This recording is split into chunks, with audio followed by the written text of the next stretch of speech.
even ran out of berries, and I was using veggies. I ran out of everything, including prime meat, cooked and whatnot. I had, like, the stuff I have now and the mutton I have now is because my breeding had to come to a stop. Well, it didn't. I threw in all of my prime cooked meat into the trough, and then I'm like, okay, now I don't have any prime cooked anything, and so I'm like, okay, sheep time. You know, chop them up, cook them up. And so I got a bunch of mutton. No, Grex, that's terrible. Was it like the you ran out of stamina and it forced you to land kind of thing, where you couldn't even choose where to land, and it was like, I know where to land. Da, da, da, da. That's what I'm picturing. That's great. My eagle eyes spots a power up. Let's get it. And it probably wasn't even, well, it probably was, because you probably bred up your RGs already. But with my luck, it wouldn't even be one of my, you know, fully stats bred together RGs. It'd be one of the one-off mutants that I just grew just to have something to use while I was breeding them.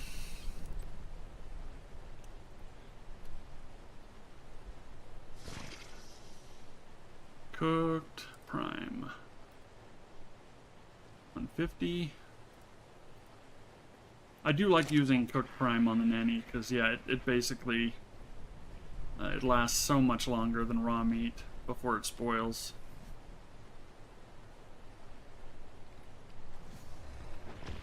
And in this scenario where I am going to be using mutton or cooked lamb chops for my custom food. Oops. Not the right bird. But yeah, I'll be using the cooked prime, or the regular cooked prime for random stuff instead of saving it for custom food. Okay, so we got the RG started. Armadillos. Do we want to bother with that? I've kind of been underwhelmed by the Armadillos so far. But they do seem to have pretty sweet pack bonuses. They seem to have a higher than... In fact, I know they go higher than 4. Like dire wolves. They go at least to +6. So maybe the best or the more impressive way to use them would be in a fairly good sized pack. So I had an idea after they comboed up and I had a bunch of extra, there's 18 of them here that I could raise, was that I could make a big Armadillo pack and then go run around the wasteland and see how well they do. Or even better, when I do my first OSD defense, you know, I could be, I could have all the Armadillos set to, you know, aggressive, long-range detect, and then follow something that's passive standing next to the OSD, so they keep coming back to the OSD. And that wouldn't be too hard to do, because I can spot the OSD, throw them all out, and then walk them over to it. You know, hop off of whatever it is I'm going to make passive and stand next to the OSD, and then they can help. And then I can throw Rexes out on the perimeter. Is my current battle plan. I'm just curious if they can be decent on combat. I basically did a miniature version of that over here, where I turned the Iguanodon passive, these two were aggressive, with the spiked attachments to do extra damage. But of course, ever since I foundationed this little corner off, nothing new has spawned over here.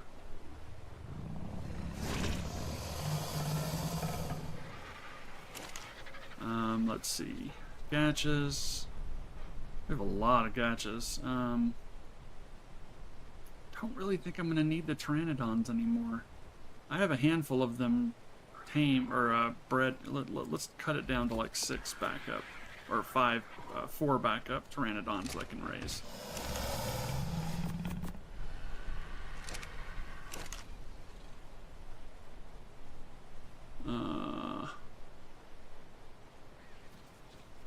In fact, why don't we just raise them? Let's just get them out of the baby bin. Y'all ain't babies no more.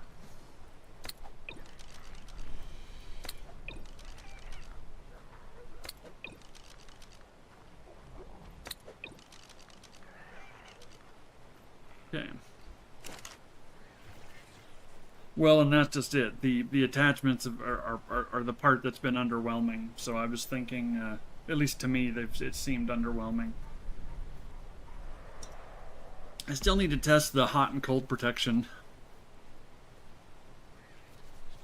But the problem is, when you take off, like on a flyer, they burrow and disappear, and I don't think you get the bonus if they're not present. But that's something I need to test as well. So, like, I can't depend on it for constant protection from the elements if they're going to keep despawning and then respawning. Unless it's a really, really strong protection buff, which is what I need to for science. Okay, now we're up to the Rexes and the Volanosaurs and the backup owls. Yeah, I've got like 6 owls there. Let's filter. Rex. We've got a couple of mutations that we don't need. I'm going to wait and use mutators. I don't want to waste my mutations on single mutations.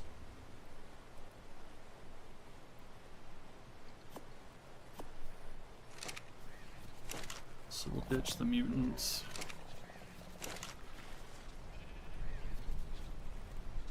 Okay, now I've already got it stat combined, but what I want to do is I want the green underside. I think they both have the same like side skin part. And what I can't decide is whether or not I want the dark green top or the white top. I'm kind of liking this one, essentially. Just the same as the one I was using out in the wasteland.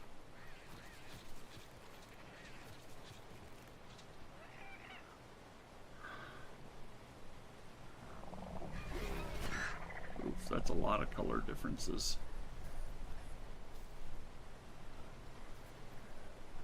Okay, the 3 on the left are the ones that don't change.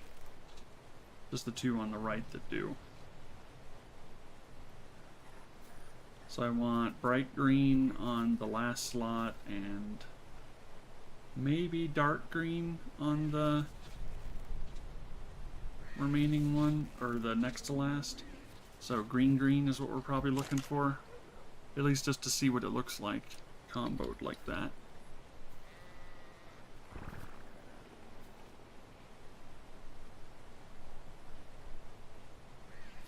Come on, don't do me like this. There's a green.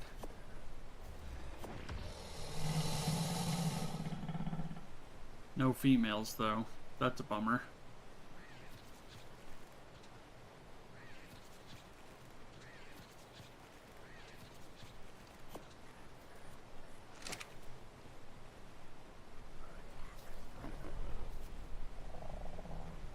And that one's a male.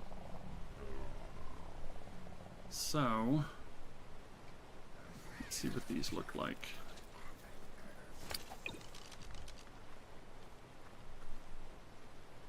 I think I'm... Let's see, let's put the other one out, and then the white one.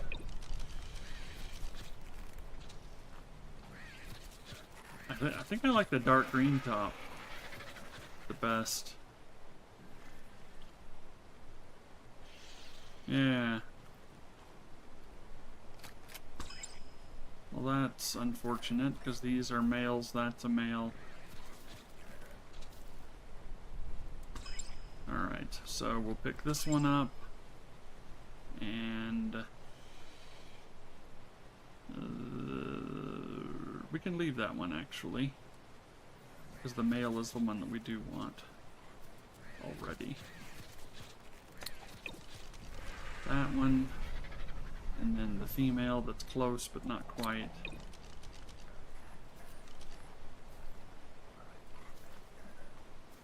And this is the target that we're trying to get. So we just need a female with this color scheme, and then we're gravy. I'm sure as soon as I get it, I'll find another Rex to add to the breeding pool. That's fine. Alright, passive and mating. So now we have 2 females. The females are one color scheme, or one color channel off. This one has the top that I don't want, and this one has the bottom I don't want, and the male has everything I want, so I think we're good on that.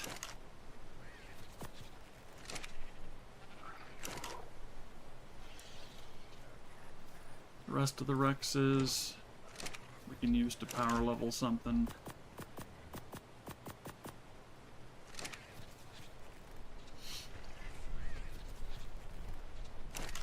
Now the Velanosaurs, V-E-L.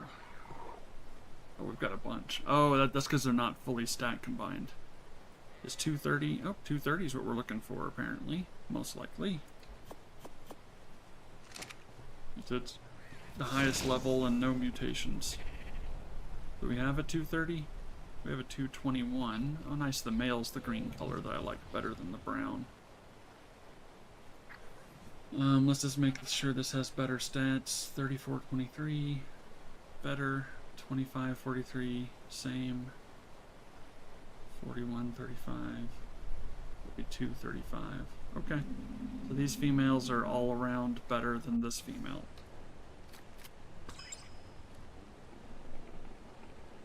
You know what? Let's unhitch the Velanosaur. I don't like having it matched. I want to fix it.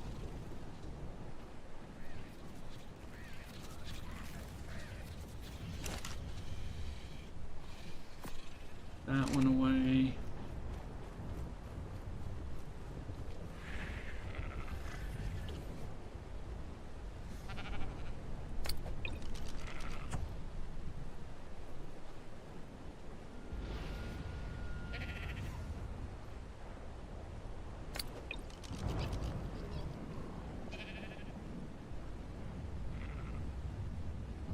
Got identical colors now too.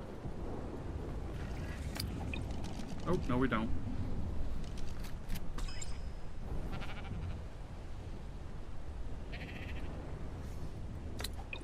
There we go. 1 male, 2 females. This'll wrap up quick. Get a male with the stats of these, and they're all uniform colors already. Alright, let's just copy settings. Go.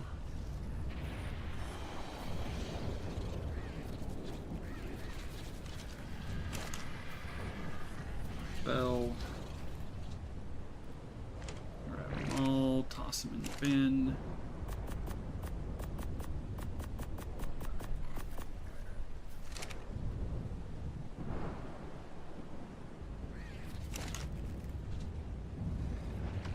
Got the Rexes. Flush the rest.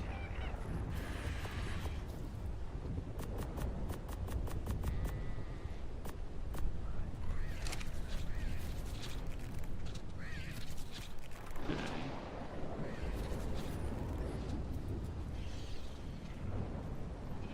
We got any more free crystals? Nope.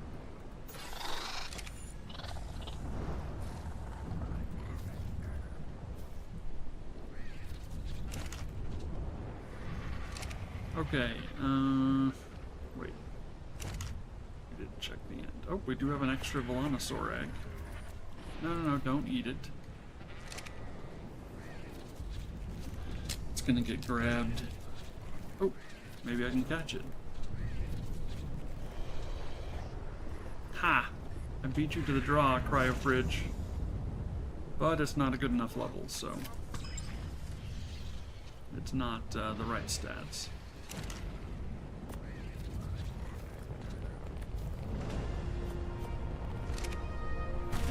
gotta love it.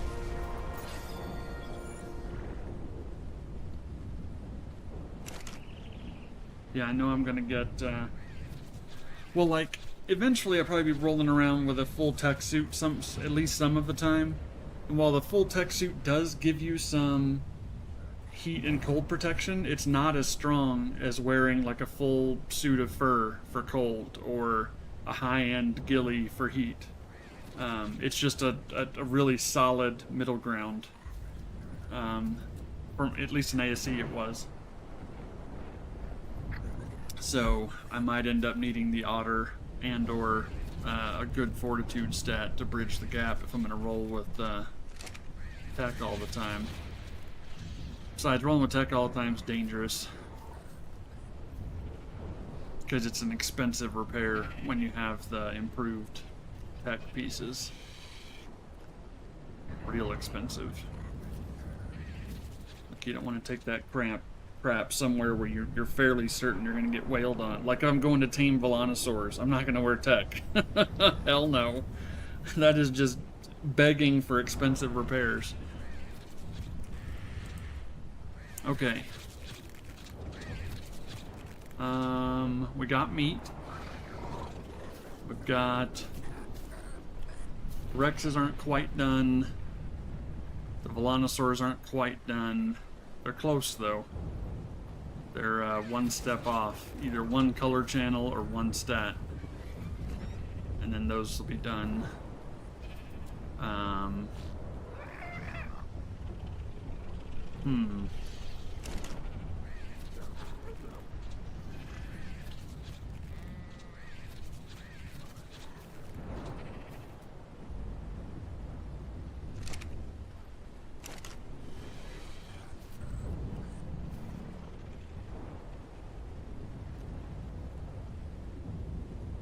Do I want to do the Armadago army? I mean, for testing, I do want to do it. I don't think it would be able to handle the damage taken running like an artifact cave.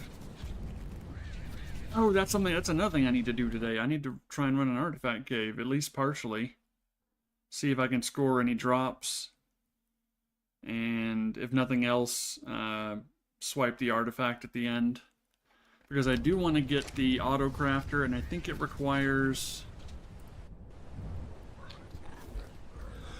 Oh, that's why I'd really like the extra levels, just so that I have more than enough points, Engram points. The auto crafter requires one generic artifact, so I need to throw away artifact to craft it once I have element. Well, it does require a tech gen, and yeah. But it'd be nice to get the artifact requirement filled. And if I'm lucky, score some drops while I'm in there.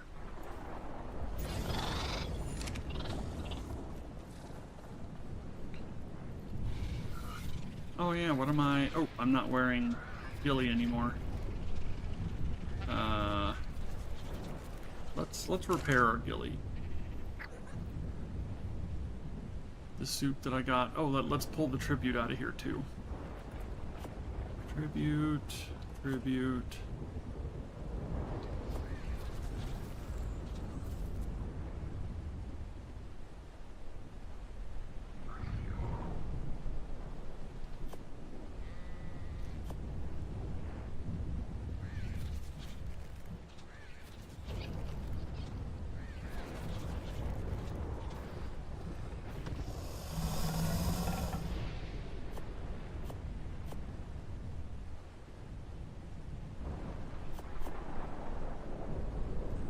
Oh, we don't have much sulfur. I know where I can farm sulfur, but I can also get it from the gachas. I've already got sulfur gacha.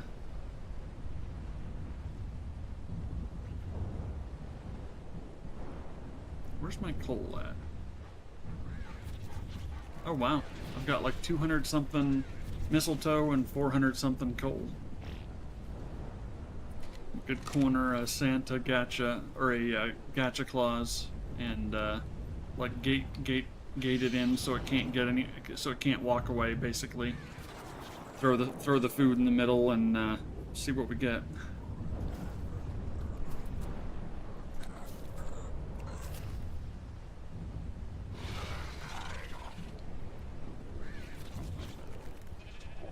I'm also curious what the best method is on that.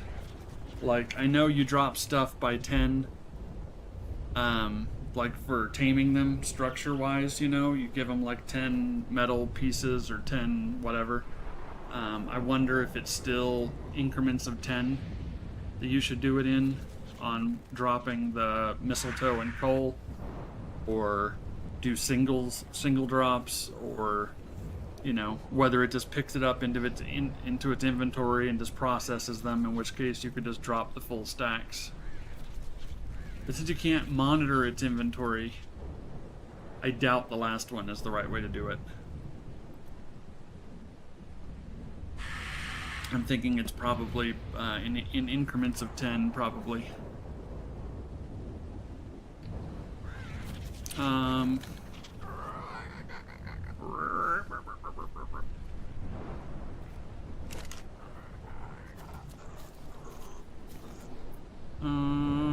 We have a good amount of corrupted nodules. Let's use those. Corrupted nodules, some fiber, some hide, and that should do the trick.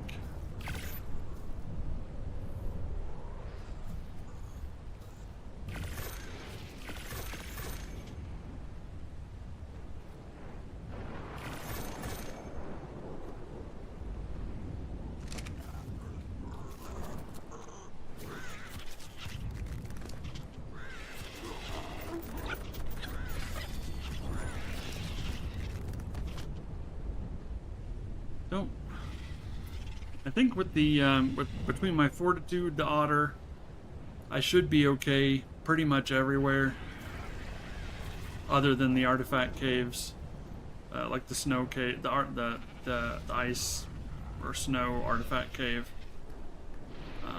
That one I know is crazy cold. Or at least in ASE it was crazy cold. Like I needed improved fur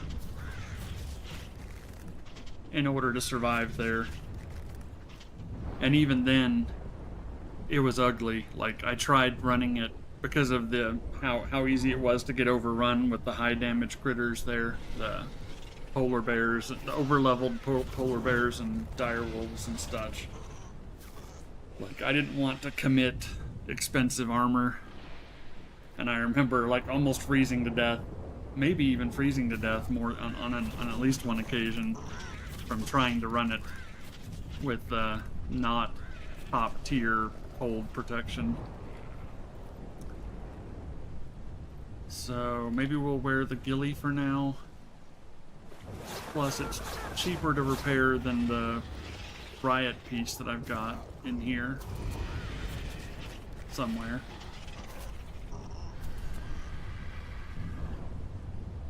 I guess we can put outfits in this box.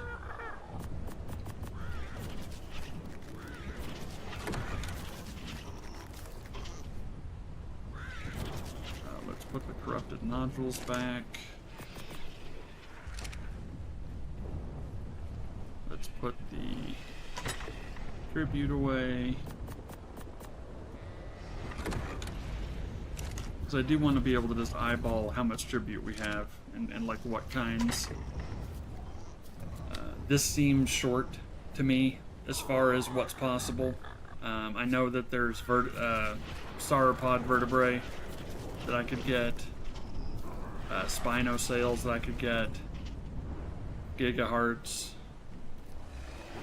and that's not counting the alpha parts, which apparently it does ask for, which means that there's going to be tribute if you want to try to tame a dreadmare on this map. There's going to be tribute it's going to ask for that's only available in supply drop defense with the enraged, corrupted dinos that count as alphas and give you alpha tributes for killing them. So So that'll be tricky. I mean, you could always just get what you can get outside of those OSD drops, and then just roll the dice and, you know, see if you can get your tame. It's the exact same movement mechanics, though, as the snow owl. So really, you're just... And they're both parable at damage. So really, it's a question of, do you want the healing aspect of the snow owl, or do you want the pick up a creature aspect of the dreadmare? Pick up a tamed creature. I don't know. That's personal preference. And to be honest, since I've gone into the Quetzal side of things, tamed one, platform saddle, got my whole plan for having like a mobile link storage base. I don't need the pocket an Anki full of metal option, because I'll be able to just load even more just directly into link storage to pull out over here. Speaking of which, I should at least put this one down on this side, now that I think about it. For now, I want to put it next to the forges, I think.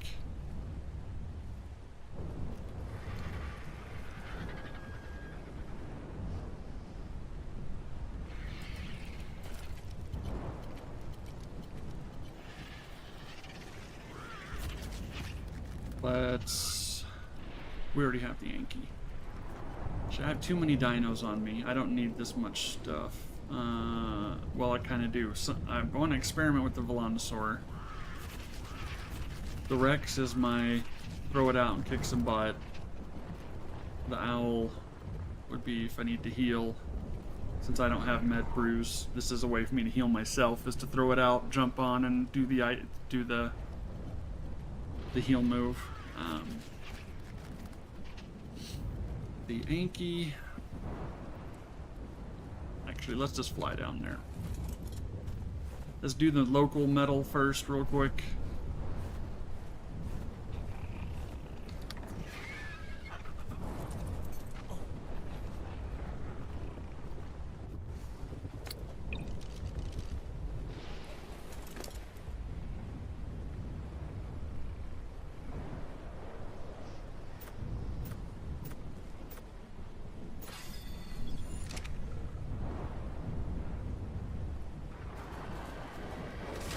Hey, it broke on the first try.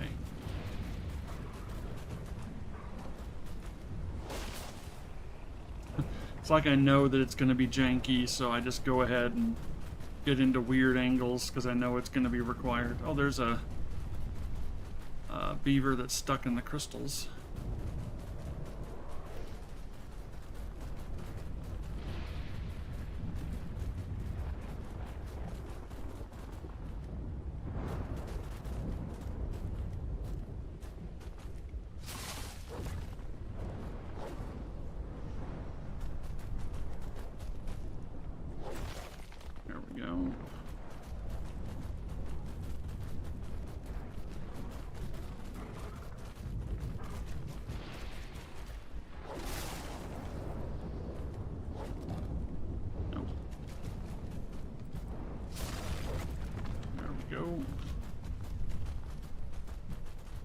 Feels a little metal light.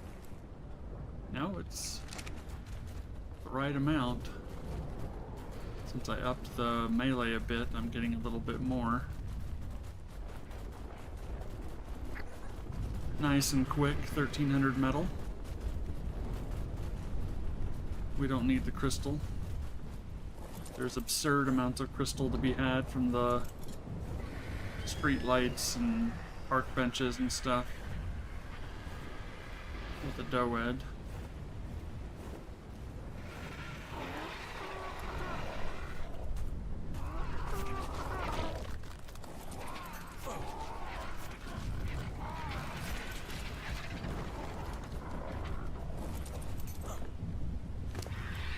Stone and metal.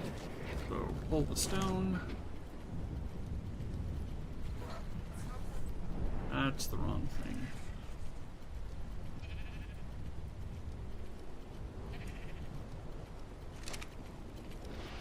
pull the metal.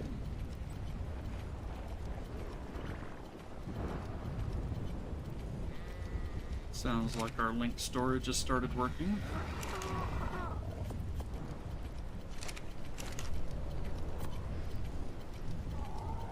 So we need, what, 325-ish or so? So we'll pull like 350 to be sure.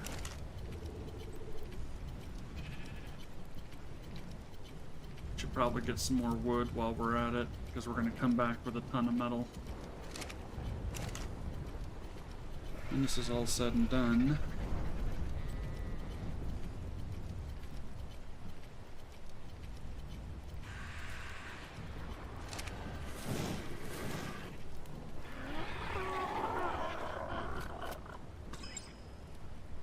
Okay.